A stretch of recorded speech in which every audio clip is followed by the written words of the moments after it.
गुरु शुक्राचार्य शिवाराधना कर रहे हैं?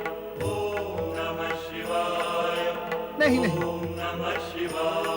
शिवाराधना नहीं कर रहे हैं, ये तो चिंता में निमग्न हैं। ओम नमः शिवाय। इनका मुख अवश्य ही शिवाराधना कर रहा हो, किंतु मन किसी समस्या में अटका हुआ है। ओम नमः शिवाय। तभी तो इनके मुख पर निराशा के भाव डेरा डाले हुए हैं। नारायण नारायण। चलो नारद, चलकर देखते हैं कि दैत्य गुरु शुक्राचार्य की पीड़ा क्या है। चलो। नमः शिवाय। ओम नमः शिवाय। ओम नमः शिवाय। ओम नमः शिवाय। नारायण नारायण। दैत्य गुरु शुक्राचार्य, नारद का प्रणाम स्वीकार करें। कहो, किस प्रयोजन से आना हुआ? नारद का तो सदा एक ही प्रयोजन होता है दैत्य गुरु, और वो है परहित। परहित और लोक कल्याण के कारण ही तो परमपिता ब्रह्मा जी ने मेरी उत्पत्ति की थी। मेरा हित विचार कर आए हो, किंतु मुझे तुम्हारे सहयोग की आवश्यकता नहीं है। किंतु दैत्य गुरु, आपके मुख पर व्याप्त वो चिंता जो आपके मन से चलकर आई है, उसने मेरे भी मन को चिंतित किया है। क्या ऐसी स्थिति में मैं आपकी सहायता नहीं कर सकता? तुम तो देवताओं के शुभ चिंतक हो देवर्षि नारद। तुम्हारी कुटिलता में भली भांति जानता हूं। तुम्हारी मुस्कान की ओट में छिपी छल कपट और घातक भावना को भी देख सकता हूं मैं। तुम तो देवताओं के शुभ चिंतक हो, दैत्य गुरु की तुम क्या सहायता करोगे? चले जाओ यहां से। किंतु दैत्य गुरु नारद, क्या तुम मेरे क्रोध की अग्नि को और अधिक प्रज्वलित करने आए हो? क्या दानवों के अंत से देवताओं की आत्मा को संतोष नहीं मिला जो तुम्हें भेजा है हमें पीड़ित करने के लिए? क्या देवता अपने को अजय समझ बैठे हैं जो तुम्हें भेजा है पराजित दानवों के गुरु का उपहास करने के लिए? नहीं दैत्य गुरु नहीं, भ्रम हुआ है आपको। आपका क्रोध सूखे पत्ते की भांति अग्नि को पकड़ने में विलंब नहीं करता है। धैर्य को शीघ्र खो बैठते हैं आप, और फिर रोष प्रकट करने की धुन में आप दूसरों की सद्भावनापूर्ण बातें सुनने के पक्ष में ही नहीं होते। नारायण नारायण। इससे आश्चर्य नहीं, दुख होता है दैत्य गुरु। नारद, तुम जिधर से आए हो अब विलंब उधर लौट जाओ, अन्यथा अनर्थ हो जाएगा।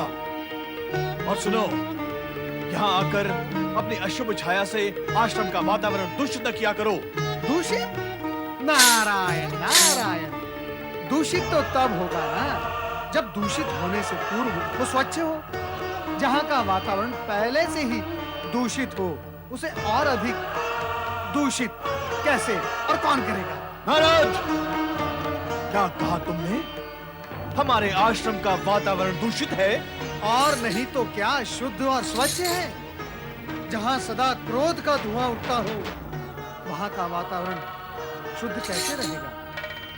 जहाँ देवताओं की सदा शयता का विरोध हो और दानवों के उत्थान का विचार होता हो, वहाँ का वातावरण स्वच्छ कैसे रहेगा दैत्य गुरु? जो है ही नहीं उसके होने का दम भरना, और जो है उसका अस्वीकार करना, क्या ये कुटैव और दुष्प्रवृत्ति पतन के कारणों की उत्पत्ति नहीं करती? नारद, आज तुम आवश्यकता से अधिक बोल रहे हो सकता है आवश्यक होने पर मुझे आवश्यकता से अधिक बोलना पड़ा हो, किंतु जो कुछ बोला है सत्य बोला है। और आप ये भी सुन ले दैत्य गुरु शुक्राचार्य कि नारद जहां भी जाता है वहां शुभ विचार और परोपकार का संदेश लेकर ही जाता है। इसलिए मैं और मेरी परछाई अशुभ हो ही नहीं सकते, ना ही मेरे द्वारा वातावरण अशुद्ध हो सकता है। और ये भी सत्य है दैत्य गुरु शुक्राचार्य कि मैं युगों से स्वर्गलोक गया ही नहीं। इसलिए देवताओं द्वारा मुझे आपके पास भेजने का प्रश्न ही उत्पन्न नहीं होता। मैं यहाँ स्वेच्छा से आया हूँ और स्वयं यहाँ से चला भी जाऊंगा। तो फिर जाते क्यों नहीं? जा रहा हूँ, मैं अवश्य जाऊंगा, किंतु जाने से पहले मैं ये सत्य प्रकट करना चाहता हूँ कि दुखी, चिंतित अथवा क्रोधित होने पर भगवान भोलेनाथ की आराधना करने से भगवान भोलेनाथ कदापि प्रसन्न नहीं होते। यदि आपकी बुद्धि आपका साथ देने में और मेरा परामर्श मानने की स्थिति में है, तो आपके हित में मैं आपसे ये कहूंगा कि आप स्वयं भगवान भोलेनाथ के पास कैलाश जाकर उनके दर्शन करें और अपने मन की ये व्यथा उनसे कहें। आपने शिवाराधना करके अनेक सिद्धियां प्राप्त की हैं, फिर कैलाश जाने में संकोच कैसा? नारायण नारायण।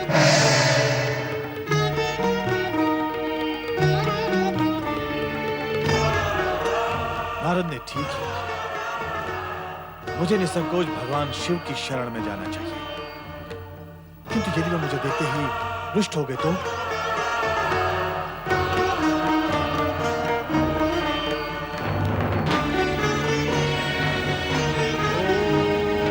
नमः शिवाय। ओम नमः शिवाय। प्रणाम देवर्षि। कल्याण भव। देवर्षि, आपका कैलाश पर स्वागत है। स्वागत? कैलाश पर स्वागत? नारायण नारायण। नंदी महाराज, जब कैलाश पर भगवान भोलेनाथ और माता पार्वती ना हो तो ऐसे रूखे सूखे स्वागत से मन प्रसन्न नहीं होता। आप दुखी न हो देवऋषि, वे गगन विहार के लिए गए हुए हैं, अभी लौटते ही होंगे। भृंगी, यदि मुझे ज्ञात होता कि भगवान भोलेनाथ और माता पार्वती गगन विहार के लिए गए हुए हैं, तो मैं उनके दर्शन गगन में ही कर लेता। उनके दर्शन के लिए आपको प्रतीक्षा करनी होगी देवऋषि। नहीं भृंगी, मैं प्रतीक्षा करने की अपेक्षा मैं उन्हें गगन में ही ढूंढ लूंगा। मेरे लिए उनसे अविलंब मिलना अति आवश्यक है। नारायण नारायण। भगवान भोलेनाथ की जय। माता पार्वती की जय। प्रभु, देवऋषि नारद आपके दर्शन के लिए आए थे और अभी-अभी आपको ढूंढने के लिए गगन की ओर गए हैं। हम जानते हैं कि नारद यहाँ आए थे, किस लिए आए थे ये भी हम जानते हैं, इसलिए चिंता का कोई कारण नहीं। अर्थात आपने जानबूझकर नारद को दर्शन नहीं दिए स्वामी? सत्य यही है देवी। यदि हम नारद से मिल लेते तो देव दानवों के मध्य एक नया विवाद आरंभ हो जाता और जगत में फिर वही अशांति व्याप्त हो जाती। किंतु स्वामी, जय जय शिव शंकर, जय जय भोलेनाथ।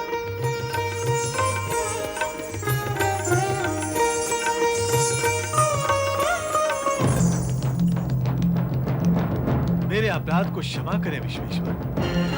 मैं यहाँ आपसे कुछ निवेदन करने के लिए उपस्थित हुआ। अपने इस भक्त पर दया दृष्टि रखी भोलेनाथ। दया दृष्टि तुम पर? तुम हमसे दानवों के उत्थान का आश्वासन मांग रहे आए। वो असुर जिनके निर्बल होने से सर्वत्र शांति छाई हुई, उस शांति को भंग करके देव दानव के मध्य संघर्ष का नया सूत्रपात करना चाहते हो तुम। दानवों के उत्थान से संघर्ष कैसे होगा देवेश्वर? अब शुक्राचार्य जैसे ज्ञानी के समक्ष यह भी स्पष्ट करना पड़ेगा कि दानवों के उत्थान से परिणाम क्या होगा। दुष्वृत्ति से पूर्ण, अहंकारी, कामी, क्रोधी का यदि उत्थान हो गया तो क्या वो शांत बैठा रहेगा? नहीं, ना तो वो स्वयं शांत रहेगा और ना ही अन्य प्राणियों को शांत रहने देगा। मद और अहंकार में आकर वो अपनी शक्ति का दुरुपयोग करने से कभी चूकेगा नहीं और उसकी ये चूक बीज बनकर अशांति की खेती खड़ी कर देगी। कहो दैत्यो, क्या तुम चाहोगे कि जगत में अशांति रहे? अशांति तो कोई नहीं चाहता भोलेनाथ। चाहते हैं, दैत्य सदा अशांति चाहते हैं और जो अशांति चाहते हैं उनका उत्थान न होने में ही जगत का कल्याण, जगत के कल्याण की कामना करने वाला दैत्यों के उत्थान की कामना कैसे कर सकते? इतने पर भी प्रभु, दैत्य, दानव, असुर इस सृष्टि के अभिन्न अंग हैं। उन्हें भी अपने विकास और उत्कर्ष का अवसर मिलना ही चाहिए। सृष्टि के अभिन्न अंग तो कंकड़, पत्थर और कंटक भी हैं। विषैले और हिंसक प्राणी भी सृष्टि के अभिन्न अंग हैं। तो क्या अब उनके उत्थान का आयोजन करना होगा? उत्थान उसी का विचारा जाता है जो सृष्टि के लिए शुभ और कल्याणकारी हो। अभिन्न अंग की महत्ता, उसकी उपादेयता और सदा शयता से आकी जाती है शुक्राचार्य। दानवों के उत्थान का स्पष्ट अर्थ है पृथ्वी पर अशांति उत्पन्न करना। इसलिए हमने तुम्हारी आराधना का उत्तर नहीं दिया। महेश्वर, दैत्य गुरु होने पर भी मैं दैत्यों के हित के लिए कुछ नहीं कर सकता, तो मेरे गुरु होने का अर्थ ही क्या रह जाता है महेश्वर? यदि इस जगत में मेरा जीवन अनावश्यक और निरर्थक है, तो इसका अंत कर दीजिए भोलेनाथ, अभी इसका अंत कर दीजिए। आप अपने परम भक्त शुक्राचार्य की यही कैलाश में जीवित आहुति दे दें, समाधि बना दे उसकी, फिर आपसे दैत्यों के उत्थान और हित के लिए अनुरोध करने वाला कोई रहेगा ही नहीं। हाँ भोलेनाथ। ओम नमः शिवाय, ओम नमः शिवाय, ओम नमः शिवाय, ओम नमः शिवाय, ओम नमः शिवाय, ओम नमः शिवाय, ओम नमः शिवाय। शुक्राचार्य, ओम नमः। तुम अपने हठ योग से हमें आतंकित और प्रभावित करना चाहते हो। क्या तुम जानते नहीं कि तुम्हारा यह प्रयत्न विफल होगा? नहीं भोलेनाथ, नहीं। आपको आतंकित करने की दृष्टता मैं नहीं कर सकता, और ना ही मुझ में इतना साहस है कि मैं ऐसा करूं। मैं तो आपके कल्याणकारी नाम का स्मरण करके अपने जीवन को त्याग देना चाहता हूं। जब इस जीवन का कुछ प्रयोजन है ही नहीं, तो इसका अंत करना ही उचित होगा।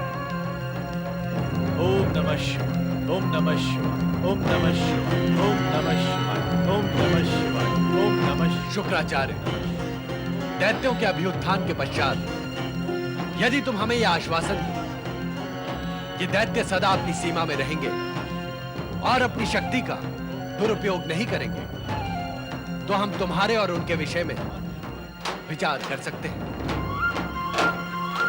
आश्वासन, आश्वासन ही नहीं विश्वेश्वर, मैं शपथ पूर्वक प्रतिज्ञा करता हूं कि दैत्य सदा अपनी सीमा में ही रहे। सोच लो शुक्राचार्य, अतीत पर दृष्टि डालकर सोचो। दैत्यराज जलंधर ने क्या तुम्हारी आज्ञा का पालन किया था? क्या शुंभ निशुंभ तुम्हारे वश में नहीं थे?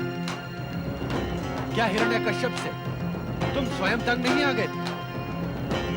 दुष्वृत्ति वाले दैत्य एक बार शक्ति प्राप्त कर लेने पर किसी नियम और आदेश का पालन नहीं करते।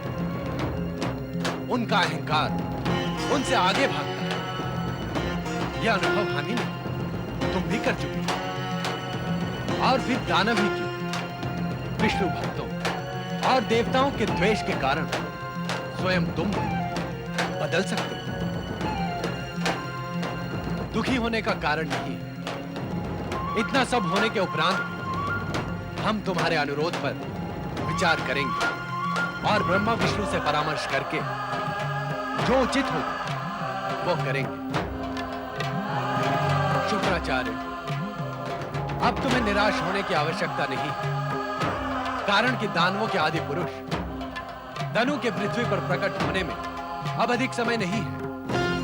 पाताल से पृथ्वी पर आते ही वो अपनी उपस्थिति का ज्ञान तुम्हें करा देगा। तब हमारे आदेश के पालन करने का दायित्व तुम्हारा होगा।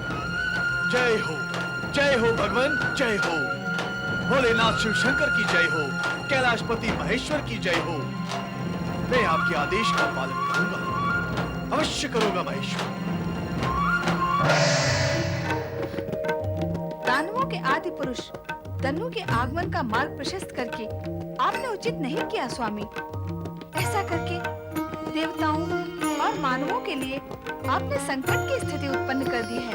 देवी पार्वती, संकट की यह स्थिति ही तो तुम्हारे लिए शक्ति परीक्षण का अवसर निर्माण करेगी। इसीलिए तुम्हें जन कल्याण के निमित्त अभी से तैयार हो जाना चाहिए।